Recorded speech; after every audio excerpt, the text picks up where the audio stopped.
Halo, kembali lagi bersama kami di Partai X.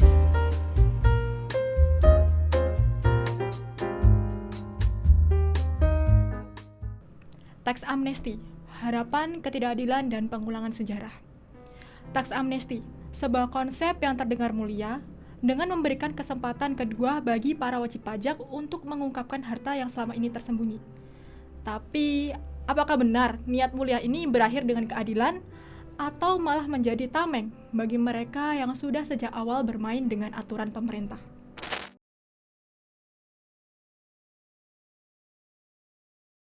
Kisah ini dimulai di tahun 1964, di era kepemimpinan Presiden Soekarno.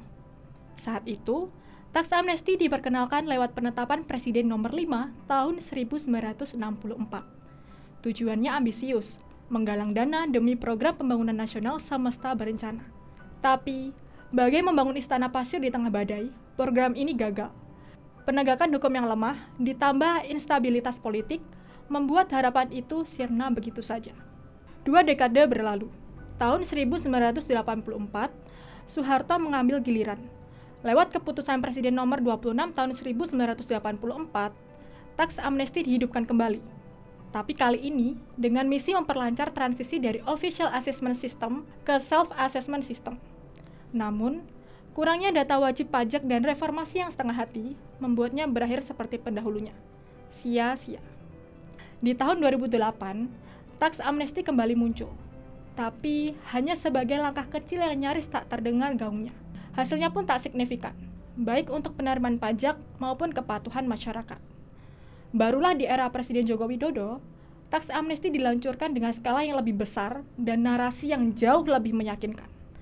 Tahun 2016, kebijakan ini menjadi headline. Harta senilai 4.884,26 triliun berhasil dideklarasikan sekitar 39,3% dari PDB Indonesia.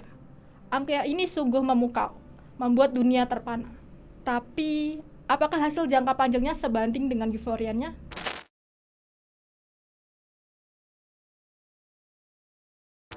Di balik angka-angka fantastis itu, ada narasi yang tak kalah menggetarkan. Para konglomerat besar seperti Prajogo Pangestu, James Riyadi, Antoni Salim, dan Abu Rizal Bakri tersenyum lega.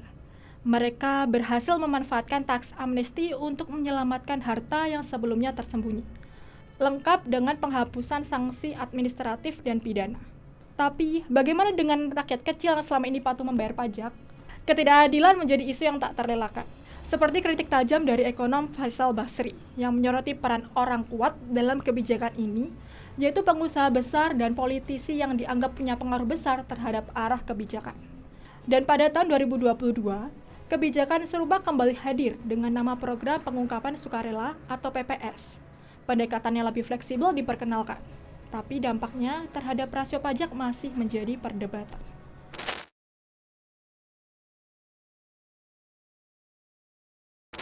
Kini, rencana taks amnesti jilid 3 kembali menggema. Tahun 2024 menjadi panggungnya, dengan alasan klasik mengatasi defisit anggaran yang diperkirakan mencapai 616,2 triliun pada tahun 2025.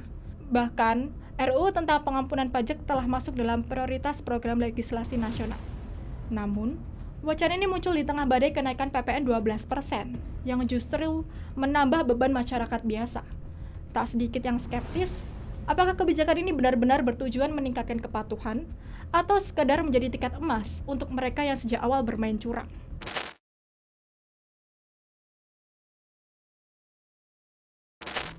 Apa yang akan terjadi kali ini? Apakah taks amnesti akan benar-benar menjadi jalan untuk menciptakan keadilan?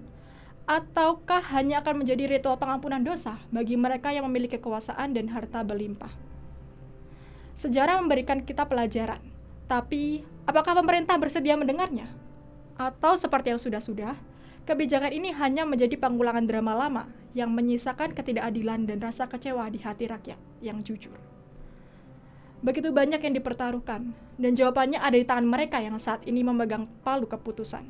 Kita hanya bisa berharap bahwa kali ini harapan tidak berakhir sebagai ilusi.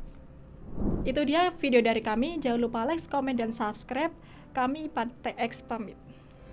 Kami ingin satu bangsa, satu kemana.